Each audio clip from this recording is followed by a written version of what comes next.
Amados hermanos, Dios les continúe bendiciendo en esta noche. Bienvenidos a otra edición del estudio bíblico del libro de Apocalipsis. Tu hermano Luis Daniel saludando a todos los que se están conectando a esta hora.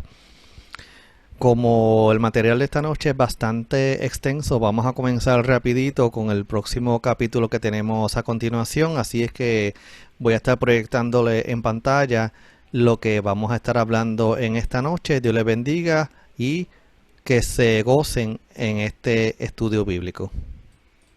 Estamos en el capítulo número 19 de Apocalipsis y esta sección se titula Las bodas del Cordero y la manifestación del Rey. Vamos a estar viendo en este capítulo qué es lo que va a estar sucediendo en el cielo mientras en la tierra hay caos, destrucción durante los 7 años de la gran tribulación. Pues vamos a estar viendo una escena totalmente diferente que se va a estar desarrollando en el cielo y finalmente vamos a ver la manifestación, la segunda venida visible de Jesucristo.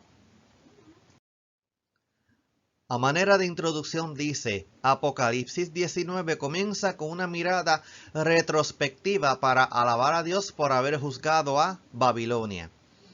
Capítulo 19, versículos del 1 al 4. Seguidamente hay una expresión de júbilo por la llegada de las bodas del Cordero en los versículos del 5 al 10. Se escucha una voz procedente del trono. Probablemente dicha voz procedía de uno de los seres celestiales, llamando a los siervos de Dios a alabar al Señor. Todos los santos se regocijan porque ha llegado el día de la presentación de la esposa del Cordero, la iglesia, vestida de lino fino, limpio y resplandeciente como señal de santidad para unirse al Cordero para siempre.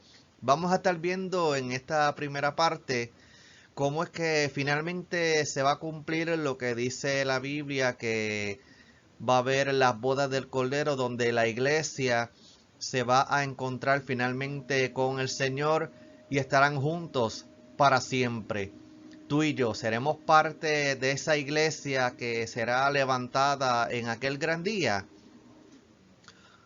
o seremos de aquellos que seremos dejados atrás. Es tiempo de reflexionar. El capítulo presenta además la gloriosa escena del regreso triunfante del Mesías, en los versículos del 11 al 16. Tal como fue anunciado en el 1 del 7 y 8, 11 15 y 14 14, el Cristo glorificado viene con poder, majestad y gloria para tomar posesión de su reino como Rey de Reyes y Señor de Señores. Finalmente, Apocalipsis 19 pone de manifiesto la consumación de la derrota de los enemigos del Mesías, los versículos del 17 al 21. Los ejércitos de las naciones, el anticristo y el falso profeta serán vencidos por el soberano de cielos y tierra, quien reinará como rey davídico en cumplimiento de las promesas de Dios. Aquí vamos a estar viendo cómo se va a cumplir lo que dice la Biblia, de que el Señor vendrá y se manifestará en gloria y va a derrotar finalmente los ejércitos que se opongan al pueblo de Dios, va a derrotar al anticristo, va a derrotar al falso profeta. Y vamos a ver el establecimiento del reinado de Jesucristo en la tierra. Y detalles sobre ese reinado lo vamos a ver en el capítulo número 20, que es la próxima lección. Vamos entonces a comenzar con el estudio. Tenemos los versículos del 1 al 6 del capítulo 19. Se titula esta parte El coro celestial y los 4 aleluyas. Busquemos en la Biblia Apocalipsis 19 del 1 al 6 y leemos también en pantalla. Después de esto oí una gran voz de la gran multitud en el cielo que decía: Aleluya, salvación y honra y gloria y poder son del Señor Dios nuestro, porque sus juicios son verdaderos y justos, pues ha juzgado a la gran ramera que ha corrompido a la tierra con su fornicación y ha vengado la sangre de sus siervos de la mano de ella.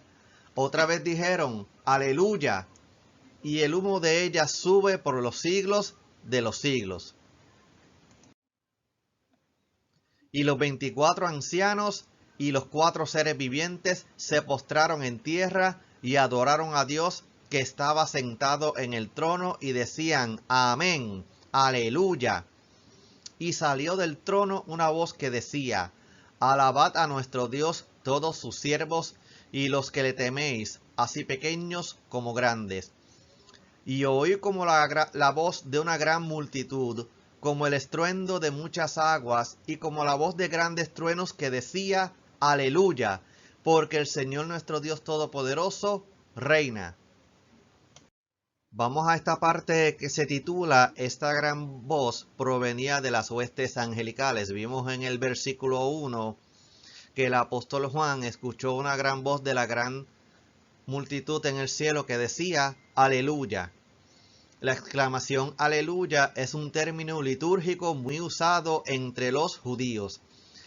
Está formada de las palabras hebreas aleluya, que significa alabad a Jehová. Nosotros usamos este término también para darle la gloria, alabar al Señor. De ahí que viene el término aleluya, alabad a Jehová. Esta aclamación tan frecuente en los Salmos es esta la única vez que se encuentra en el Nuevo Testamento, los versículos 1, 3, 4 y 6. En el Antiguo Testamento lo vemos bastante frecuente en los Salmos, especialmente en los últimos 5 o 6, que se usa mucho esta expresión aleluya. Pero en el Nuevo Testamento no lo vemos en ningún libro, ni desde Mateo hasta Apocalipsis, pero lo vemos aquí solamente en este capítulo 19 de Apocalipsis. Y solamente esta expresión aparece 4 veces nada más. Vemos aquí que aún en el Nuevo Testamento se le da la gloria al Señor. Termina diciendo el versículo 1, salvación y honra y gloria y poder son del Señor Dios nuestro. Los bienaventurados atribuyen a Dios y al Cordero la salvación que ellos ya han obtenido. En esta salvación y en la destrucción de Babilonia se ha manifestado patentemente la gloria de Dios y su poder. Vemos aquí que una de las razones por que se alaba a Dios es por la salvación, por la honra, por la gloria y por el poder que de Él, que vienen de parte del Señor, de nuestro Dios. Así es que no tenemos que abundar mucho porque solamente a Él le damos toda la gloria y toda la honra y de Él es que vienen todas estas bendiciones. Ahí tenemos 3 citas bíblicas de Apocalipsis que nos hablan sobre unas bienaventuranzas, unas bendiciones que viene para aquellos que se mantienen fieles a el Señor. Vamos a esta sección que se titula Los juicios son verdaderos, que es basado en el versículo 2, que el apóstol Juan está diciendo, está escribiendo lo que el ángel está diciendo, la razón por la cual hay que darle la gloria al Señor, que dice, porque sus juicios son verdaderos y justos, pues ha juzgado a la gran ramera que ha corrompido la tierra con su fornicación, y ha vengado la sangre de sus siervos de la mano de ella. La razón de estas alabanzas que los bienaventurados tributan a Dios se encuentra en la verdad de la justicia divina, manifestada en el castigo de la gran ramera, que fue lo que vimos en el capítulo 17, la cual con su fornicación idolátrica corrompía la tierra. Dios ha vengado en ella la sangre de sus siervos que habían muerto por mantenerse fieles a Cristo.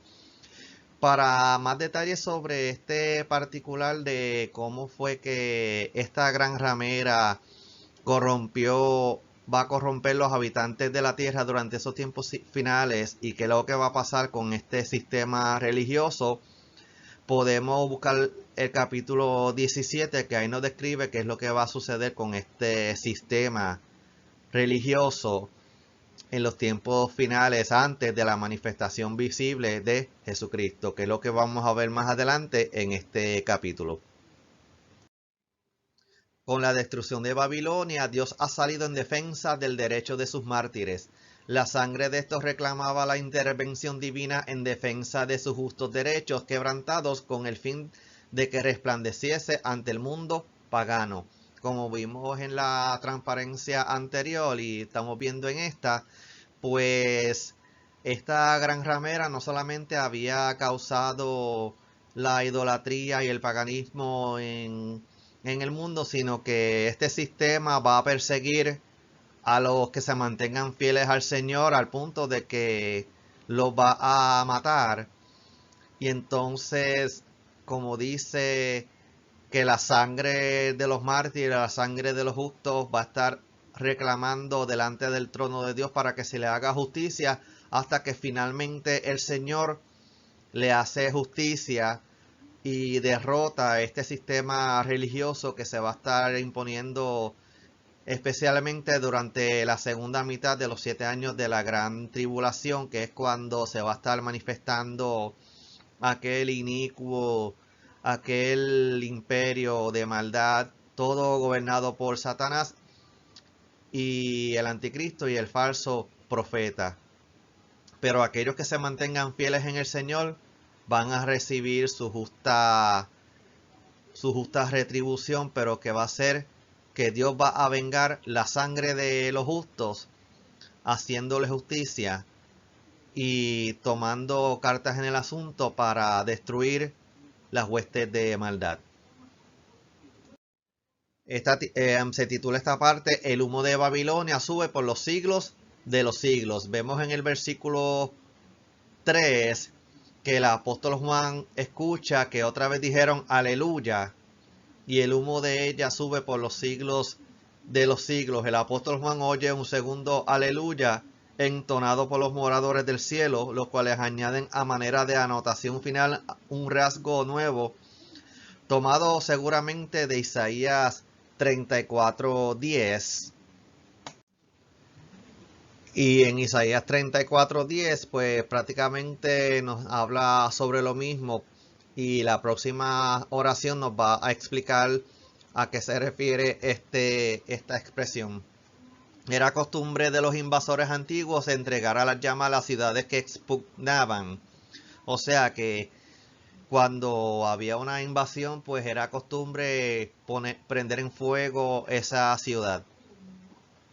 Así la nueva Babilonia es incendiada y el humo sube al cielo no por un día o una semana, sino por los siglos de los siglos para memoria eterna de la justicia divina. O sea que una vez el imperio de Babilonia y la sede del anticristo sea destruida, pues va a estar en fuego que no se va a apagar jamás.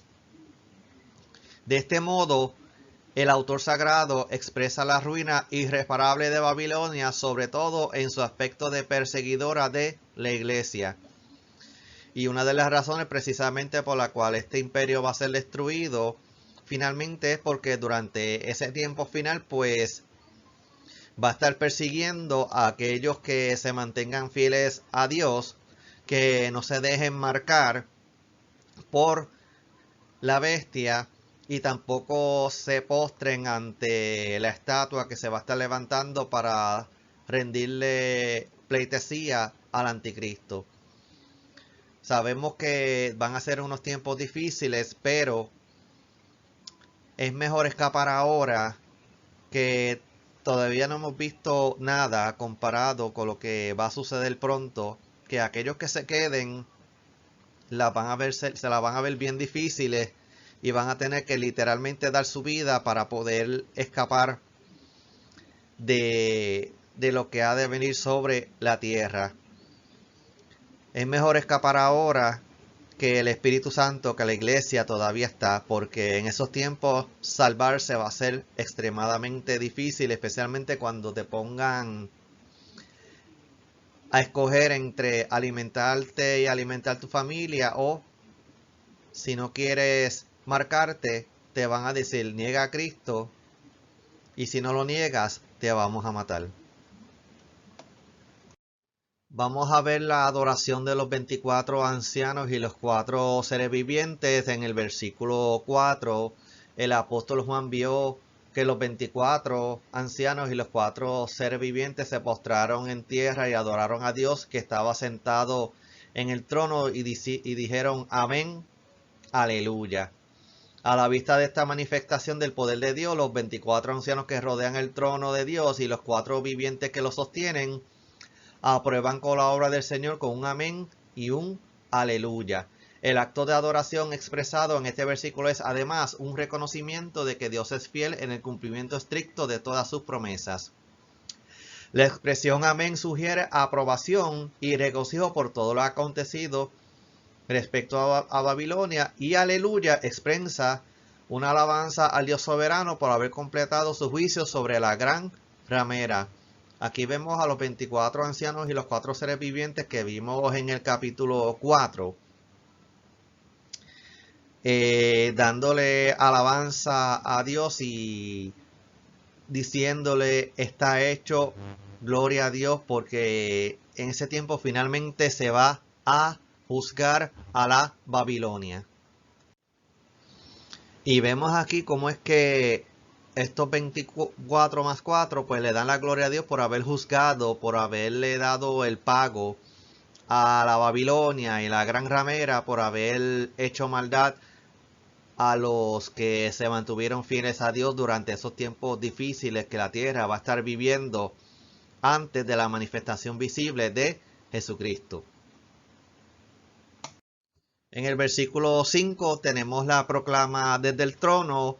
El apóstol Juan dice que salió del voz una voz que decía, alabad a nuestro Dios todos sus siervos y los que le teméis, así pequeños como grandes. De nuevo otra voz sale del trono del Señor, proveniente posiblemente de uno de los ángeles más próximos a Dios, la cual invita a todos los fieles de la tierra a asociarse a las alabanzas celestes con ocasión de la ruina de Babilonia. Aquí hay una clara referencia a los salmos de alabanza que son del 113 al 115. El llamado a la alabanza es similar al que aparece en el 11:18, donde se menciona que ha llegado el tiempo de la ejecución del juicio.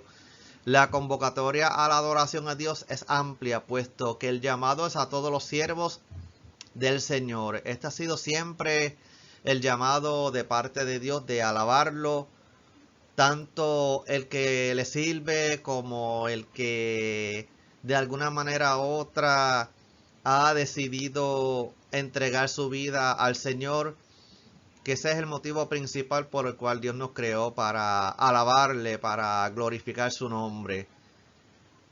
Lamentablemente la creación pues se desvió en sí del propósito de Dios, pero una vez venimos a los pies de Jesucristo, pues la mente de Él, el Espíritu Santo, nos lleva a que precisamente adoremos y exaltemos el nombre del Señor, que todo lo que hagamos sea para la gloria de Jehová.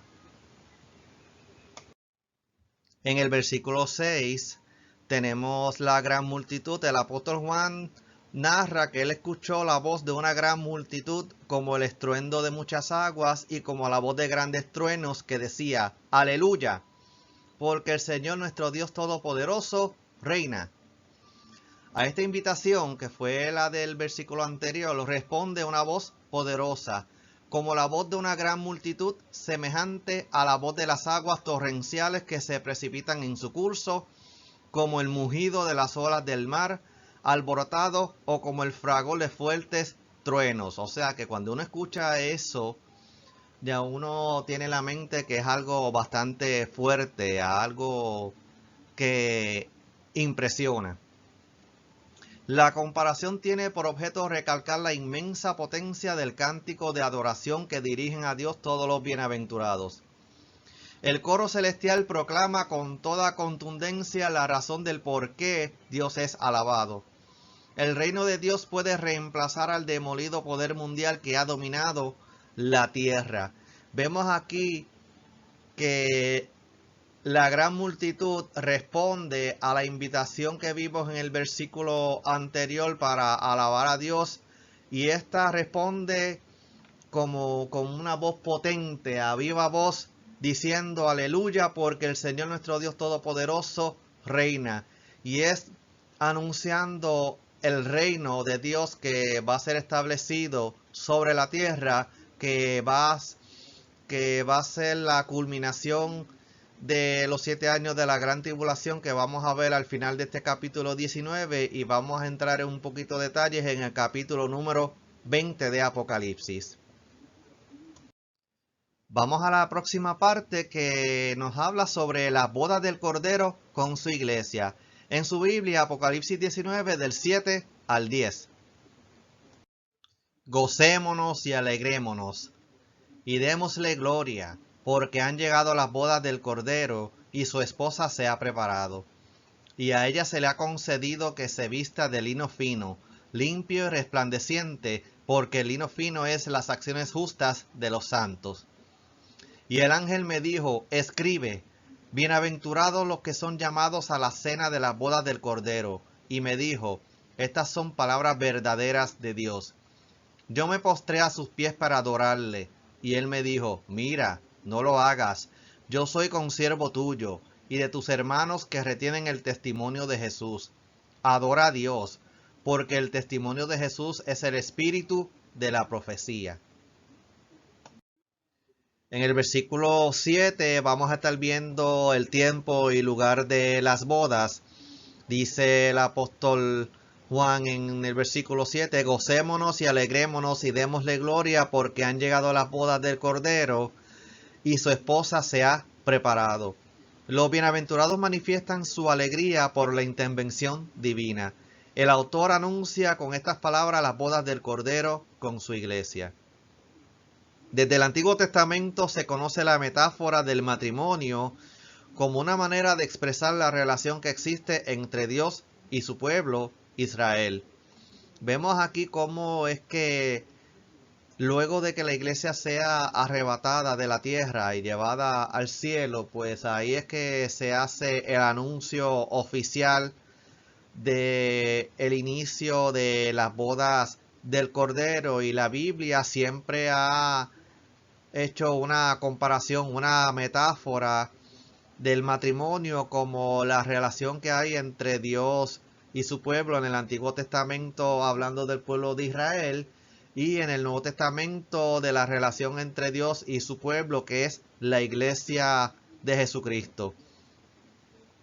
Que aquí en estos versículos que vamos a estar viendo, vamos a ver cómo es que va a ser los preparativos para la iglesia, cómo se va a presentar delante del Cordero para así iniciar las bodas del Cordero, que eso es lo que va a estar ocurriendo en el cielo, mientras que en la tierra los que se queden junto con el pueblo pecador van a estar recibiendo la serie de juicios que se van a estar derramando hasta consumarse en la segunda venida visible de el Señor Jesucristo.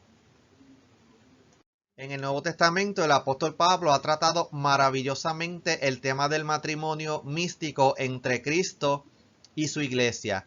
La unión íntima que supone ese matrimonio entre Jesucristo y la iglesia tiene su origen en el rescate que tuvo que pagar por ella. Cristo la compró con su propia sangre. Tenemos la cita de Efesios 5 del 25 al 32, que también está haciendo la comparación entre el matrimonio, como el marido se entrega a su esposa y cómo la ama, la protege, para que la esposa pueda a su vez reciprocarle ese amor y esa unión que debe haber en el matrimonio entre el esposo y la esposa, que asimismo debe ser con la iglesia y Jesucristo, que Jesucristo se entregó para redimir a la iglesia derramando su sangre en la cruz del Calvario, y la iglesia pues corresponde a ese sacrificio entregándose por completo para que cuando llegue el momento en que la iglesia sea arrebatada se pueda celebrar las bodas del Cordero. Tú vas a ser parte de esa ceremonia, ¿verdad? Yo seré parte de esa ceremonia. pidámosles a Dios que nos ayude y arreglemos nuestras vidas antes de que sea demasiado tarde. Hay unas preguntas que aparecen en el tintero y la primera, ¿cuándo se efectuarán las bodas del Cordero? Wilfredo Calderón, el autor del libro Apocalipsis, Mensaje Escatológico, comenta que a partir del momento del rapto, la iglesia permanecerá por 7 años en el aire, lo cual podría compararse al tiempo del desposorio entre Cristo y su amada. El momento preciso de la finalización y consumación de esta unión mística entre Jesús y su iglesia no se señala con exactitud. Sin embargo, podemos decir que esto se verificará antes de la parucía, o sea, la segunda venida visible del Rey de Reyes y Señor de Señores. O sea que este comentarista dice que en el momento en que la iglesia sea arrebatada de la tierra y sea llevada al cielo, ahí es que va a comenzar el momento de las bodas del Cordero, y posiblemente esa ceremonia que va a durar 7 años va a durar justo antes del momento en que Jesucristo descienda a la tierra para reinar sobre ella y derrotar las huestes de maldad, que este detalle lo vamos a ver más adelante en este mismo capítulo 19. La segunda pregunta, ¿dónde se efectuarán las bodas del Cordero? Este evento glorioso se llevará a cabo en el lugar celestial al cual habrá sido llevada la iglesia desde su arrebatamiento. O sea que esto va a ser allá en la presencia de Dios, allá en el cielo, allí donde la Biblia nos habla de un lugar donde no habrá ni llanto, ni muerte, ni destrucción, ni nada al respecto. Vamos a ver en el versículo 8 el atavío y la preparación de la iglesia para su boda. Dice el apóstol Juan, y a ella, hablando de la iglesia, se le ha concedido que se vista de lino fino, limpio y resplandeciente, porque el lino fino es las acciones justas de los santos. La esposa del Cordero, es decir, la iglesia, va vestida de lino brillante y puro, que son las obras buenas y justas de los cristianos. El color blanco en el Apocalipsis suele ser símbolo de triunfo. Aquí designa la victoria que la iglesia ha obtenido sobre sus más encarnizados enemigos, y al mismo tiempo la pureza y la santidad de la esposa del Cordero. Vamos a ver aquí que en este versículo 8 se describe cuál va a ser las vestiduras que va a tener la iglesia en el momento de las bodas. Dice que es unas vestiduras blancas, lino fino, limpio y resplandeciente, y el mismo apóstol describe que simboliza esto, que es la pureza, la santidad que la iglesia tiene que tener ahora, y cuando venga ese momento pues se va a estar vistiendo precisamente de santidad, de pureza, para estar con el Cordero por toda la eternidad. La esposa estará vestida con vestimenta similar a la de los 7 ángeles que portan las 7 plagas, que es lo que vimos en la presentación en Apocalipsis 15 y cómo se consumó en el capítulo 16, y a la de los ejércitos celestiales que acompañan al Señor Jesucristo en su segunda venida, que lo vamos a ver más adelante en los versículos 14 y siguientes. Los sacerdotes se vestían de lino y los sumos sacerdotes de lino fino torcido. El color blanco del lino es un símbolo de la pureza y la santidad del sacerdote. O sea que el sacerdote tenía que tener esas vestiduras como un reminder, como un recordatorio de que delante de Dios tenía que andar en santidad. Y nosotros como iglesia tenemos que hacer lo mismo, andar en santidad delante de la presencia del Señor, para que así nosotros demos testimonio a las vidas que están afuera y entonces ellos quieran también ser parte de la iglesia, de la familia, de el cuerpo de Jesucristo. En el versículo 9 tenemos quiénes son los que son llamados a las bodas. El apóstol Juan recibe una orden de parte del ángel que dice, escribe, bienaventurados los que son llamados a las cenas de las bodas del Cordero. Y el ángel le dijo, estas son palabras verdaderas de Dios. Todo el libro de Apocalipsis es palabra verdadera de Dios, pero con mucho más énfasis lo es la bienaventuranza para todos los que han sido llamados a la fiesta de las bodas. La pregunta es, ¿tú y yo seremos parte de los llamados a esa fiesta de las bodas? estaremos listos para cuando llegue el momento de partir de este mundo, sea que nos toque partir antes o sea el día en que la iglesia sea levantada como cuerpo. Tenemos que pedirle a Dios que nos ayude, porque estamos en unos tiempos difíciles y por cualquier cosita y cualquier descuido podríamos perder nuestra salvación. Y surge la siguiente pregunta: ¿quiénes son los llamados a la cena de las bodas del Cordero? Todos están de acuerdo que el esposo es el Señor Jesucristo y la esposa es la iglesia. En lo que existen discrepancias es la identificación de los llamados a la cena.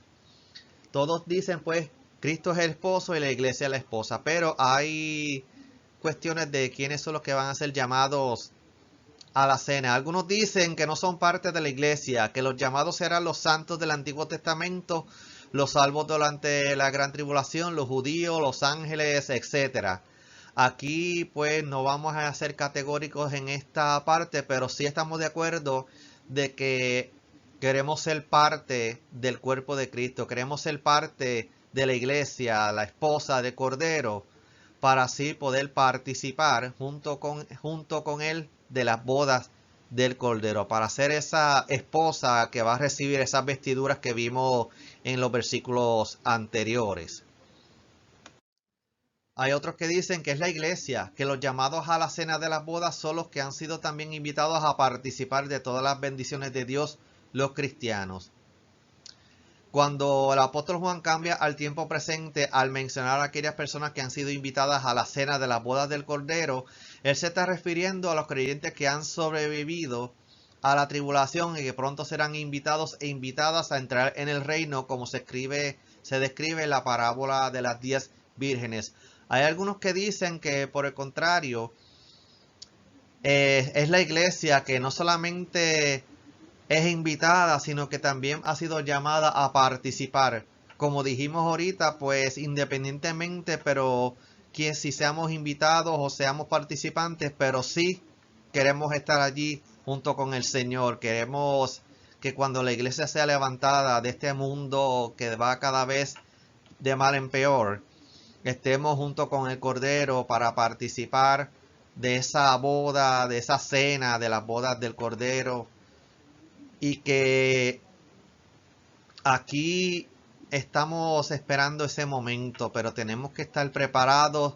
Y si nosotros miramos específicamente la parábola de las 10 vírgenes, que habían 5 vírgenes prudentes con sus lámparas encendidas y tenían una reserva adicional de aceite, y habían 5 vírgenes que se descuidaron, no hicieron provisión para tener aceite adicional, sus lámparas que tenían el poquito aceite se le comenzaron a apagar, y cuando salieron a comprar, pues llegó el esposo, llamó a las 5 vírgenes que estaban listas y las otras 5 pues llegaron y ya la puerta se había cerrado y se quedaron afuera. Aquí la cuestión es que nosotros no descuidemos ese aceite de la lámpara y siempre busquemos la llenura y la plenitud del Espíritu Santo para que así podamos estar a buenas con el Señor, y cuando llegue el momento de partir de este mundo podamos subir a la presencia del Señor y estar con Él por toda la eternidad. Que nosotros seamos la iglesia, la boda, la novia y futura esposa del Cordero. No meramente un invitado que se sienta en una mesa y come y participa de esa celebración, sino que nosotros seamos la novia del Cordero, la esposa del Cordero, la iglesia lavada con la sangre del Cordero. Aleluya. Por lo tanto, la iglesia es la esposa, y la esposa no es un montón de invitados, ni siquiera un grupo de damas de honor. Como lo es la iglesia, ella es un solo cuerpo. Y ella, la iglesia, no necesita de una invitación para asistir al banquete de su propia boda, porque ella es la figura principal. Sin ella no habría ningún banquete. O sea que es lo que nos da a entender que la iglesia no es la invitada, la iglesia es la novia, la futura esposa del Cordero. Los invitados, como vimos anteriormente, van a ser aquellos que pues tuvieron la oportunidad de ser parte de la iglesia, pero no lo fueron. Y según el autor, pues nos da a entender que los invitados van a ser aquellos pues que sí van a salvarse durante la gran tribulación, pero que esa salvación va a ser a un alto precio, van a tener que dar su vida. Es mejor salvarnos ahora y ser parte de la iglesia para cuando nos toque partir de este mundo, pues seamos no los invitados, sino que seamos la esposa, el cuerpo de Cristo que va a estar junto con Cristo, con Jesucristo, por toda la eternidad. Hay una pregunta que sale a relucir y la pregunta es, ¿estarán irremisiblemente perdidos todos los que se queden? Yo voy a leer esta opinión, pero yo no voy a decir que esto sea totalmente cierto o totalmente falso. Dice el autor, no. Tendrá la oportunidad de entregarse de nuevo y de veras a Cristo, aun a costo de sus propias vidas, y siendo así vendrán a ser los invitados de la cena de las bodas del Cordero con su esposa, la iglesia, junto con los que se vayan convirtiendo entonces. El tiempo de la iglesia vencedora o la esposa del Cordero es hasta el arrebatamiento de la misma. Y las bodas se celebrarán en el cielo mientras en esos años que suceden al arrebatamiento se vayan cumpliendo los sellos, las trompetas y las copas de ira aquí en la tierra durante los 7 años de la gran tribulación. Yo no quiero decir categóricamente que el que se quede se va a perder irremediablemente. Tampoco quiero decir categóricamente que el que se quede puede tener una oportunidad para entregar su vida, literalmente hablando, al Señor. Pero sí lo voy a decir claramente. Es mejor entregarnos al Señor ahora, mantenernos fieles a Él, para cuando llegue el momento de partir de este mundo, sea que muramos o sea que estemos vivos para el día del arrebatamiento de la iglesia, subamos al cielo. Que no tengamos que estar ni un segundo acá abajo en la tierra, inmediatamente la iglesia se vaya. Porque ¿quién va a garantizar que los que se queden puedan ser salvos?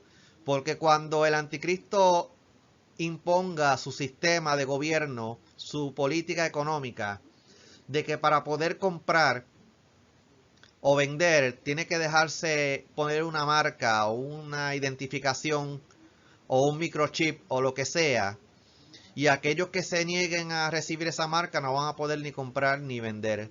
Vimos en la Biblia cómo lo describe el apóstol, que aquellos que reciben la marca están condenados a recibir el castigo de las copas, especialmente las primeras 4.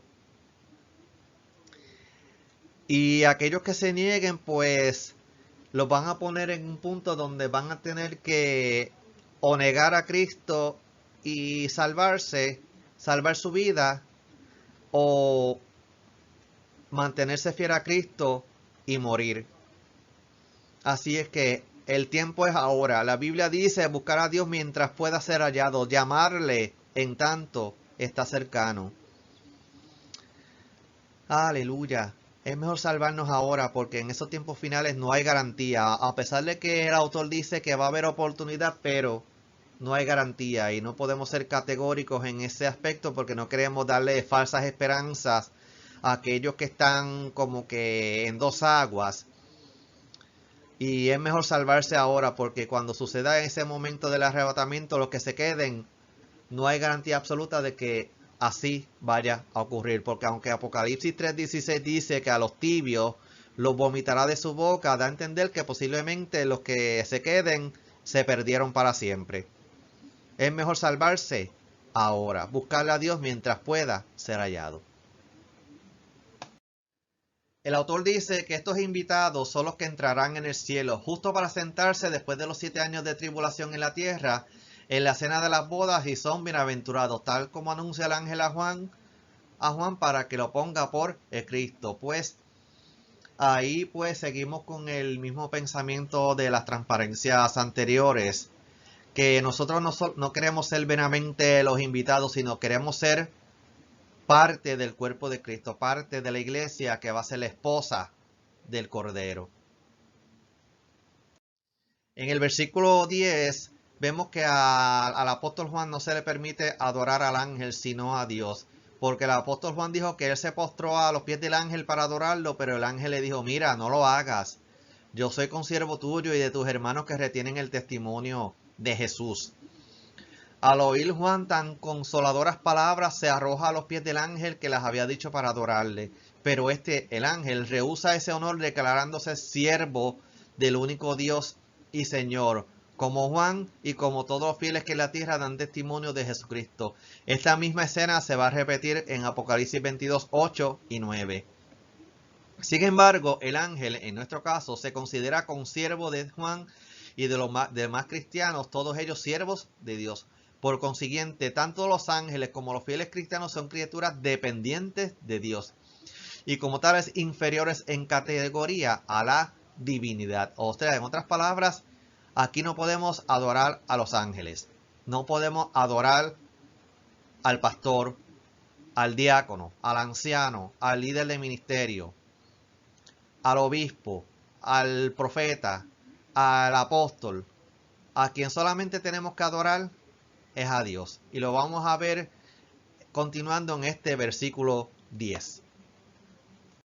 Que el ángel le dice, adora a Dios, porque el testimonio de Jesús es el espíritu de la profecía. Las últimas palabras del ángel, el testimonio de Jesús, designan la palabra de Dios atestiguada por Cristo y que todo cristiano posee en sí. Es el conjunto de la revelación que Cristo nos comunicó de parte de su Padre.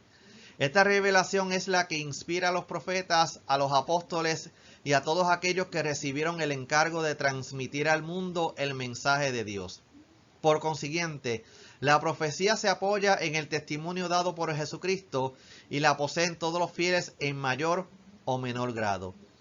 El Apocalipsis es una explicación de las enseñanzas de Cristo, un testimonio dado sobre el Salvador, y de aquí procede su valor.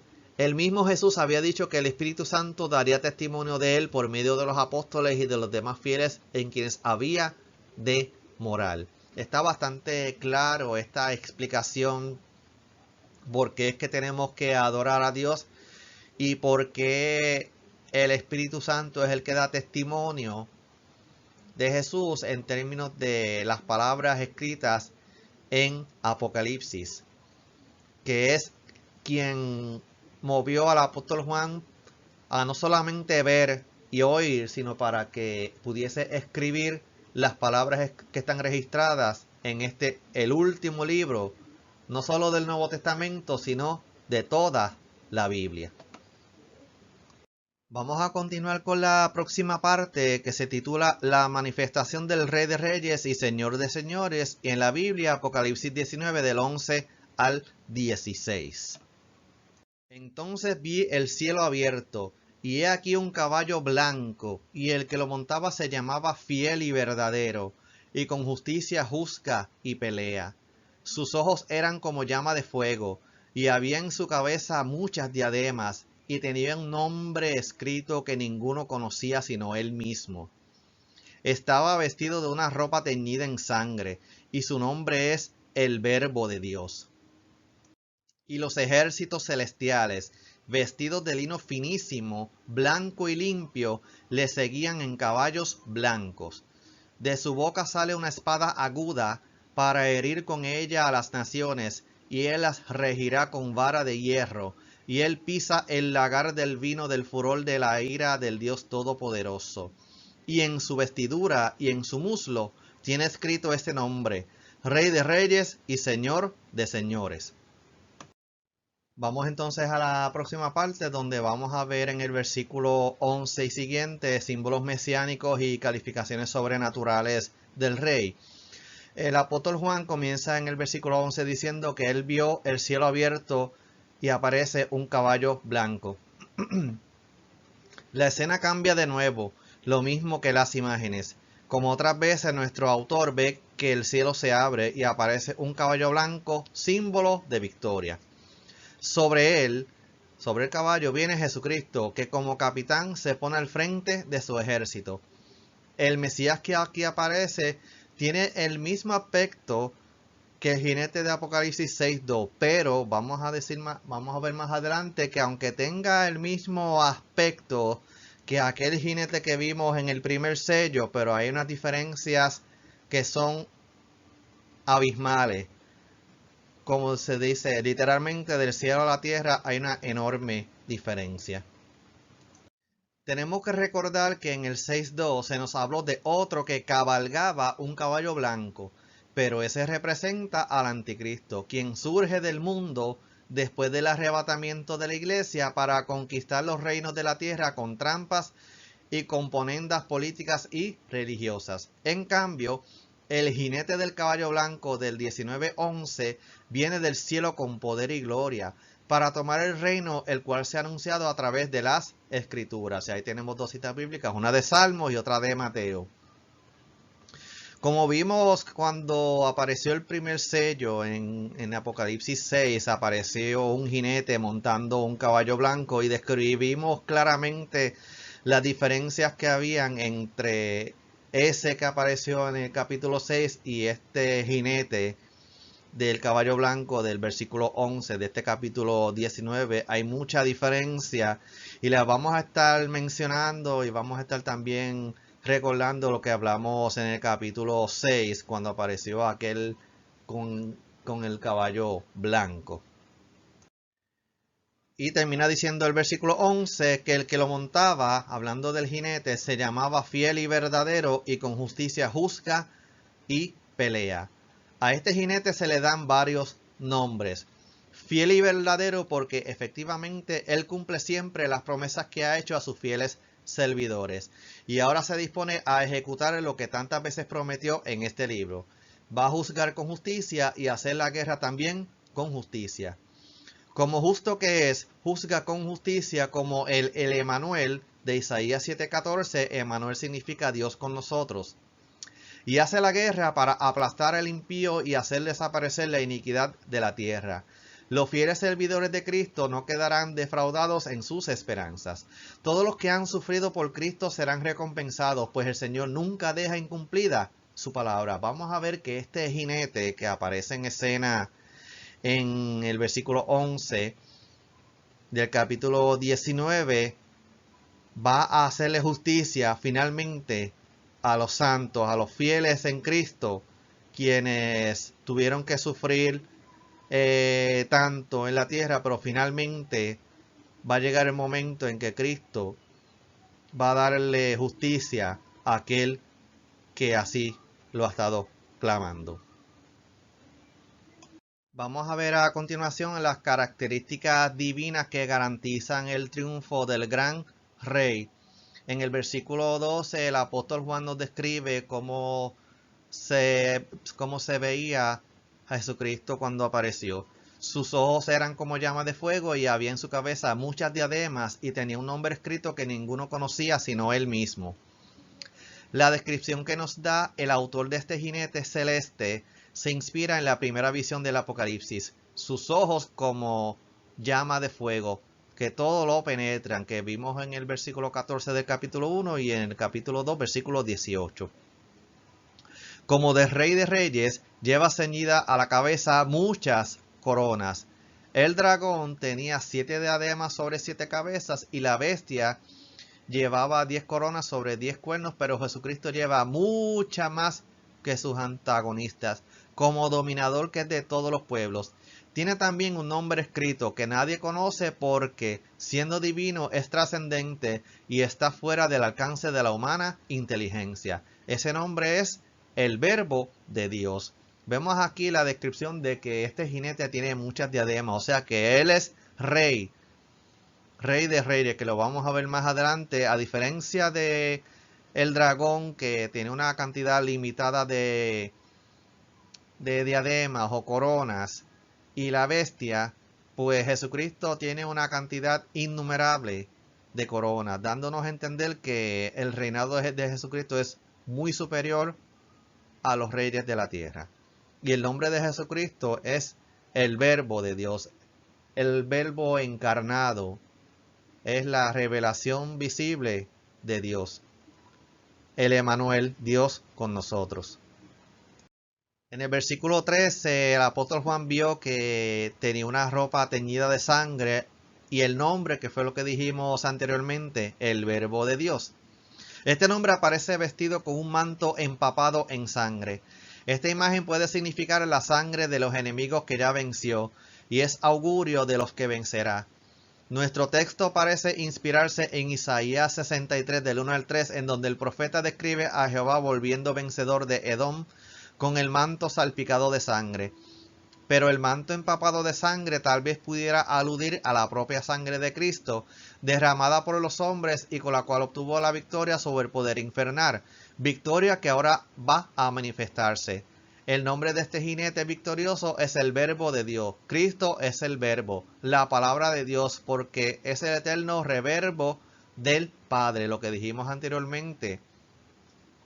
Primeramente, pues nos está hablando de una ropa teñida con sangre. El autor pues nos da una descripción de cuál puede ser las posibles descripciones sobre por qué estaba empapada de sangre, pero sí vuelve a recalcar que lo dijimos en la transferencia anterior, que es lo que significa el Verbo de Dios, que es Dios encarnado en hombre, pero conservando sus características divinas. Hay mucha gente que dicen que Jesucristo vino a la tierra siendo mitad hombre y mitad Dios, pero Jesucristo vino a la tierra siendo hombre, pero aún conservando su divinidad. Lo único que él se despojó fue de su gloria en el cielo, pero en la tierra, a pesar de que era humano, pero fue perfecto en todo, sin pecado. Y en el versículo 14 vemos que el apóstol Juan ve a los ejércitos celestiales vestidos de lino finísimo, blanco y limpio, y le seguían en caballos blancos. Detrás del jinete montado sobre un caballo blanco, o sea, detrás de Jesucristo, avanzaban los ejércitos celestes. Todos montan, como su jefe, caballos blancos y van vestidos con ropa de lino blanco. Los vestidos blancos y los caballos blancos del ejército de Cristo simbolizan la victoria y la gloria de que gozan en el cielo. O sea que detrás de Cristo va a descender con él un gran ejército montado en caballos blancos y sus jinetes con vestiduras blancas. La pregunta es, ¿quiénes son los que compondrán ese ejército celestial? Respuesta, son los santos que lograron triunfar de los enemigos de Dios y de la iglesia cuando vivían en este mundo. Ahora pelearán a las órdenes de Cristo contra los reyes enemigos y vencerán. Me acuerdo a Gigi Ávila cuando él predicaba, que él decía que cuando Cristo venga va a venir montado en un caballo blanco y detrás de él vamos a venir nosotros con nuestros caballos blancos. El que nunca en la tierra había montado un caballo, allá en el cielo, pues el Señor nos va a dar un caballo para montarlo. Y él decía que hay gente que ni siquiera van a poder montar ni un burrito. Así es que lo que nos da a entender es que juntamente con Cristo vamos a ir nosotros detrás de Él en nuestro caballo blanco con nuestras vestiduras blancas al mando de Jesucristo. En el versículo 15 el apóstol Juan describe que de la boca de este jinete sale una espada aguda para herir con ella a las naciones. De la boca del jinete divino, galopando al frente de sus huestes, sale una espada aguda para herir con ella a las naciones. Es la espada del poder y de la justicia de Dios. Es el símbolo de su poder judicial y del rigor de sus sentencias, con las cuales castigará al impío, según Isaías 11:4. Tenemos también que recordar que en Hebreos nos dice el escritor que la Biblia, la palabra de Dios, es más cortante que toda espada de doble filo, que es lo que nos da a entender que cuando Cristo diga la palabra, esa palabra va a ser suficiente para derrotar a los enemigos de Dios, a los enemigos de su pueblo. Que quizá los que estén en la tierra van a estar disparando sus cohetes, su armamento, pero Cristo con solamente abrir su boca, decir la palabra, con eso se acabó el cuento.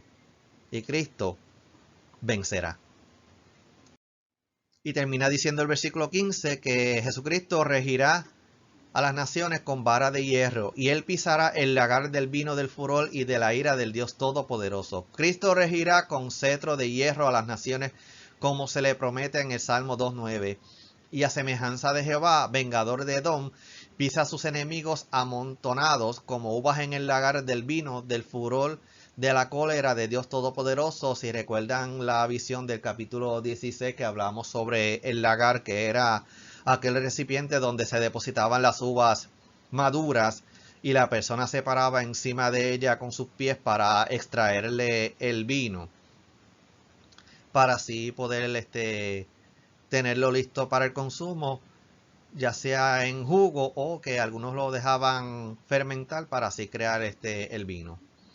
Dios va a dar a beber a las naciones paganas enemigas de Cristo el vino ardoroso del castigo divino y triturará a sus enemigos como se tritura la uva madura, que fue lo que describí ahora y lo vimos en el capítulo 16. Todo esto simboliza el gran triunfo de Cristo y de sus seguidores. Ahí vamos a ver que ya tenemos el resultado de la batalla del Armagedón. ¿Quién va a vencer? Jesucristo y su gran ejército va a derrotar de forma aplastante a los ejércitos de las tinieblas, al ejército del anticristo, al ejército del falso profeta y a aquellos ejércitos que se aliaron a favor de ellos. En el versículo 16 dice el apóstol que en la vestidura de Cristo y en su muslo tienen escrito este nombre, Rey de Reyes y Señor de Señores. Finalmente, para declararnos quién sea este personaje cuyo nombre propio, Verbo de Dios, no es inteligible, nos da otro nombre suyo que le resulta más claro e indicaba su alta dignidad. El apóstol Juan nos dice que llevaba escrito en su manto y en su muslo, probablemente en la parte del manto que cubre el muslo, el nombre más inteligible por ser más humano, Rey de Reyes y Señor de Señores. Rey de Reyes designa a un rey que tiene bajo su cetro otros reyes que le reconocen como soberano. Los reyes de Asiria, Babilonia y de Persia se llamaban Rey de Reyes porque tenían muchos reyes que les rendían vasallaje. Vamos a ver aquí que el nombre que va a tener Jesucristo en sus vestiduras es el nombre que le va a dar autoridad, Rey de Reyes, el rey que va a estar dominando sobre todos los reyes de la tierra. Y Señor de Señores, que lo vamos a describir un poquito más adelante, pero nos va a dar a entender que Él va a estar no solamente reinando, sino que su señorío va a dominar toda la tierra. Del Mesías se dice muchas veces que su imperio se extenderá hasta el cabo de la tierra y que de los reyes le rendirán homenaje. A un tal soberano siguieron los ejércitos del cielo, las legiones de ángeles y santos montados en caballos blancos y vestidos de lino blanco y puro, todo ello en señal de victoria. Este ejército blanco que sigue a su rey montado sobre un caballo blanco recuerda las sentadas triunfales de los emperadores cuando volvían vencedores a Roma. El título de Señor de Señores tiene también una significación regia y triunfal. Este título debió de ser usado por la iglesia primitiva muy pronto, aplicándolo a Cristo para expresar su divinidad y su dignidad de Rey Mesías. Aquí la expresión Señor de los Señores indica una soberanía sobre los mismos emperadores romanos. Lo que expliqué anteriormente y obviamente aplicándolo al tiempo en que Cristo estaba y el tiempo en que se escribió este libro, que fue el tiempo en que estaban los emperadores romanos, que ellos se autoproclamaban como los grandes, como los reyes y señores de la tierra, pero aquí el apóstol Juan está diciendo que hay uno que es el verdadero Rey de Reyes y el verdadero Señor de Señores, Jesucristo, el que va a venir a la tierra a reinar, y ese reinado lo vamos a ver en el capítulo 20. Vamos entonces a la última parte de este capítulo 19, los versículos del 17 al 21, que vamos a estar hablando sobre la batalla del Armagedón. Y vi a un ángel que estaba en pie en el sol, y clamó a gran voz, diciendo a todas las aves que vuelan en medio del cielo: venid y congregaos a la gran cena de Dios, para que comáis carnes de reyes y de capitanes, y carnes de fuertes, carnes de caballos y de sus jinetes, y carnes de todos, libres y esclavos, pequeños y grandes.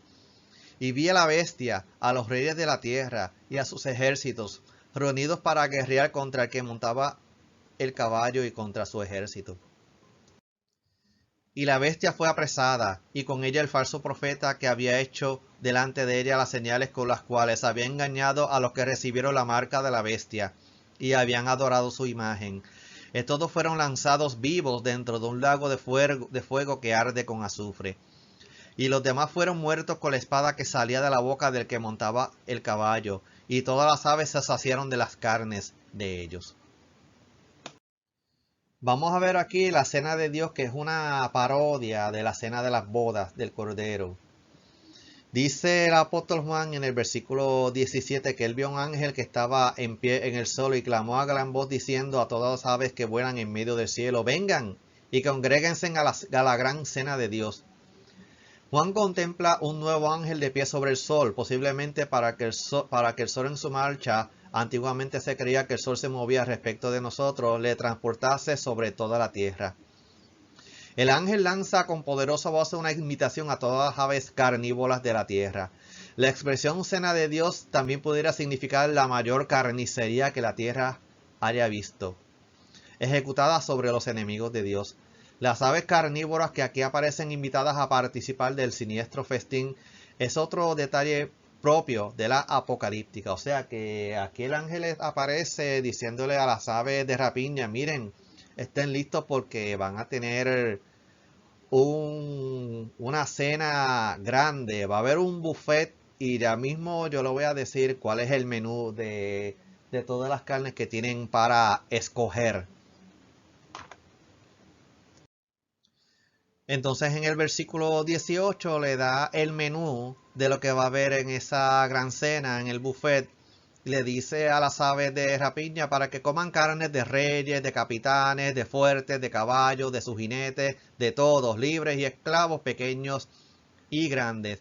La invitación que el ángel hace a todas las aves del cielo se inspira en Ezequiel 39:4. En este pasaje de Ezequiel se describe la gran carnicería ejecutada por Jehová sobre las huestes de Gog y Magog, las cuales caerán en los montes de Israel con todos los ejércitos y todos los pueblos que les acompañaban. Voy a entrar en detalle sobre lo que significa Gog y Magog en el capítulo número 20 la semana que viene. Pero sí, lo que nos está dando a entender es que la invitación que le está haciendo el ángel a las aves del cielo, especialmente a las aves de rapiña, es para que escojan. Mira, y va a haber carne por montones. En Zacarías 14 nos está dando una visión similar de qué es lo que va a pasar en aquella gran batalla cuando las huestes de la tierra traten de pelear contra las huestes del cielo, y el resultado va a ser una matanza sin precedentes. Entonces en el versículo 19 tenemos el objetivo de esa batalla por parte del anticristo. Dice el apóstol Juan que vio a la bestia, a los reyes de la tierra y a sus ejércitos reunidos para guerrear contra el que montaba el caballo y contra su ejército. La bestia salida del mar, juntamente con el dragón, habían logrado extender su dominio sobre el mundo, reuniendo a los reyes en una gran guerra contra Dios. Pero el presente son enteramente derrotados por Cristo y por su ejército. Juan no se cuida de describirnos la batalla que parece anunciarse, y es natural que el autor no se detenga a narrar la batalla, porque ¿qué lucha va a tener lugar en el cielo y la tierra entre Dios y los hombres? Juan nos presenta reunidos los ejércitos de la bestia y de los reyes y sus aliados, ya preparados para hacer la guerra a Cristo y a sus ejércitos. Obviamente aquí estamos viendo el bando de los ejércitos de la tierra, comandados por el dragón y por la bestia salida del mal, o sea, el anticristo, para tratar de hacerle la guerra a Cristo y a sus ejércitos. Y dije para tratar porque vamos a ver más adelante que no van a poder vencer. El versículo 20 nos da el destino final de los enemigos de Mesías y su pueblo. Y la bestia fue apresada, y con ella el falso profeta, que habían hecho delante de ella las señales con las cuales había engañado a los que recibieron la marca de la bestia y habían adorado su imagen. Todos fueron lanzados vivos dentro de un lago de fuego que arde con azufre. Pero de pronto el vidente de Patmos, o sea, el apóstol Juan, nos presenta a los dos jefes principales del ejército contrario a Cristo, acorralados y sujetados fuertemente. La bestia, en efecto, cae prisionera, y con ella la otra bestia, que aquí es llamada el falso profeta, que con sus falsos prodigios extraviaba a la gente, induciéndolas a que adorasen a la bestia. Ambos son arrojadas vivas al lago de fuego que arde con azufre. En otras palabras, aquí vamos a ver a los primeros dos clientes que van a ser lanzados al lago de fuego que arde con azufre. Al anticristo y al falso profeta. Y fueron estos dos que causaron que la gente de la tierra se perdiera por sus engaños, porque le vendieron una cosa distinta a la realidad. No te dejes vencer por lo que el mundo te ofrece, porque te puede llevar a la perdición. La imagen de este castigo está tomada de Isaías 30:33 y principalmente de Daniel 7:11. La metáfora de que ambas bestias fueron arrojadas al fuego significa la destrucción total y definitiva de los dos aliados, que representan colectividades más bien que individuos. El que sean agarrados, o sea, cogidos y arrojados al lago de fuego no obliga a considerarlos como personas, pues en Apocalipsis 20:14 también serán arrojados al fuego el Hades y la muerte. El dragón también será arrojado al lago de fuego en Apocalipsis 20:10. Era el lugar destinado para el diablo y para todos los secuaces de él. El estanque de fuego es el equivalente de la gehenna de los evangelios. En él ardía continuamente un fuego inextinguible con azufre.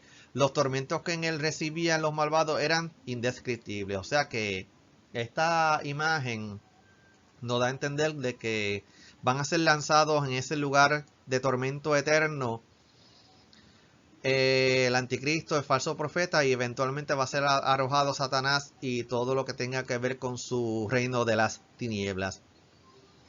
Y aquellos que sean lanzados ahí van a ser atormentados por los siglos de los siglos, pero ese detalle lo vamos a ver en el capítulo 20. Y ya para ir concluyendo, en el versículo 21, y los demás fueron muertos con la espada que salía de la boca del que montaba el caballo, y todas las aves se saciaron de las carnes de ellos. Y el ejército que los seguían junto con los reyes que lo mandaban fue desbaratado. Y todos los miembros que lo componían fueron muertos por la espada que salía de la boca del verbo de Dios, o sea, por el poder de su palabra, que fue lo que vimos en los versículos anteriores, que era lo que salía de la boca de Jesucristo. Y sus cuerpos, o los cuerpos de los ejércitos de la tierra, fueron pasto de las aves carnívoras. Así termina la lucha tantas veces anunciada, la batalla de Armagedón, que ese es el resultado final. El que se llama fiel y verídico cumple su palabra, acabando totalmente con los enemigos y perseguidores de sus fieles. Ahí tenemos el resultado final de la batalla de Armagedón. Y con esto sería el cierre de los 7 años de la gran tribulación y el eventual establecimiento del reinado de Jesucristo en la tierra. Como vimos en este capítulo 19, vemos cómo finalmente el Señor va a triunfar sobre las huestes de maldad, cómo finalmente va a haber esa victoria aplastante sobre el imperio del anticristo que va a estar funcionando durante los 7 años de la gran tribulación. También vimos las bodas del Cordero, que esperamos que tú y yo seamos partícipes de ese evento, no como invitados, sino como parte de la iglesia, el cuerpo de Jesucristo, siendo la esposa del Cordero. Así es que le damos gracias a Dios por esta noche. Fue bastante largo este estudio, pero logramos cubrir lo que queríamos hacer para este capítulo 19. Le damos la gloria al Señor y oramos. Señor y Padre Celestial, te damos gracias por esta noche hermosa. Gracias, Señor, por otra oportunidad más de estudiar tu palabra. Permite, Padre amado, que cada hermano que estuvo conectado haya aprendido de tu palabra, y ayuda, Señor, a este siervo inútil a seguir transmitiendo el mensaje de ella. Te damos toda la gloria en el nombre de Jesús. Amén y amén. Dios les bendiga, Dios les guarde. Será hasta la próxima semana en el capítulo número 20 del estudio bíblico de Apocalipsis. Dios les bendiga. Y este es tu hermano Luis Daniel.